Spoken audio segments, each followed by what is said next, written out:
6 weather with Christina Shalhoub. Brought to you by the Preserve Sporting Club and Resort.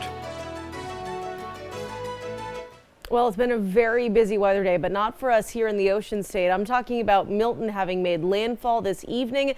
This storm made landfall as a Category 3, a major hurricane not too far from Siesta Key, Florida at about 8:30 p.m. And you can see the storm is still barreling across the Sunshine State.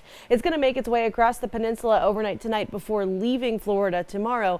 But the damage has already been done. We've seen tremendous damage from tornadoes, from flooding, from storm surge, from wind, and we're still going. I really want to hit on the flooding here because water can be so dangerous, not just with storms like this, but even in terms of severe weather. We so often see flooding and flash flooding, sometimes even here in the Ocean State, and let this be a lesson to really heed those watches and warnings when the National Weather Service puts them out. You can see here we've got 24-hour rain totals. That area in the bright yellow, it's almost like looking at a bullseye, right? It's supposed to get your attention. That's where the numbers have been highest. And I want to show you some of the numbers because honestly, they'll kind of blow your mind a little bit. I want you to think about this, the reality of it, right?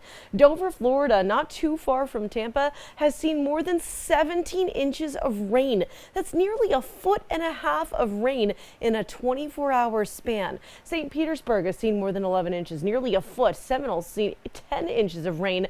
And when you want to talk about the Tampa airport, I think this gives us some really good perspective on just how wet this actually is, how much water it really is. Because of this storm, the Tampa airport has seen nearly 10 inches of rain. In the entire month of October, they should see 2 1/3 inches. So we've seen more than 3 times the month's worth of rainfall. And for that reason, it's no wonder that Florida is under a tremendous number of flood watches, warnings, and even a flash flooding emergency going on right now. And I'm going to tell you this, when you have the word emergency put into these warnings, that's when the situation becomes catastrophic, truly dire for the folks around areas like Winter Haven and unfortunately Wesley Chapel as well, not too far from Tampa proper. Now, we've also got a tremendous number of power outages because of this system. 1.7 million people in Florida out of power right now, and that's bad to start with, but I need you to think about this, right? We're talking about Florida in October. It's not exactly cold. Tomorrow it's going to be in the upper 80s on the west coast of the state, and that means a lot of people are going to go without air conditioning, and that's a really difficult situation. It's why we really try to get people ahead of the storm to be prepared or to evacuate, whatever it may be. Obviously, the storm here, the damage has been done. I just hope people were prepared or evacuated on time. Now, as for us in the Ocean State, life is pretty good. I'm going to be perfectly honest with you. The forecast here has been kind of a piece of cake.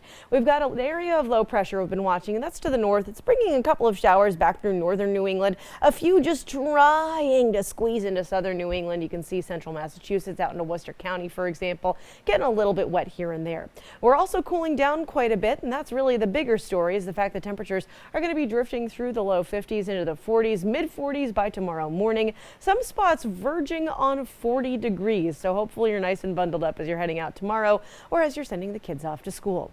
Tomorrow afternoon, the upper 50s, we keep it cool. We should be in the mid 60s this time of year. So once you're in the upper 50s, I think that's when we call it sweater weather. At least I'd think so anyway. Foliage report showing you that maybe the upper 50s make you want to do a little leaf peeping. Well, we're starting to get closer and closer to peak in parts of central and northern New England. Southern New England, we still have a couple weeks to go. Thankfully, you do have plenty of sunshine and days to go leaf peeping. Now tomorrow, not looking too bad at all. Plenty of sun. Friday, more of the same. Temperatures climb into the low 70s by Saturday. Our next cold front comes through Sunday into Monday, bringing some rain. And after that, we're back to sunshine and temperatures in the 50s.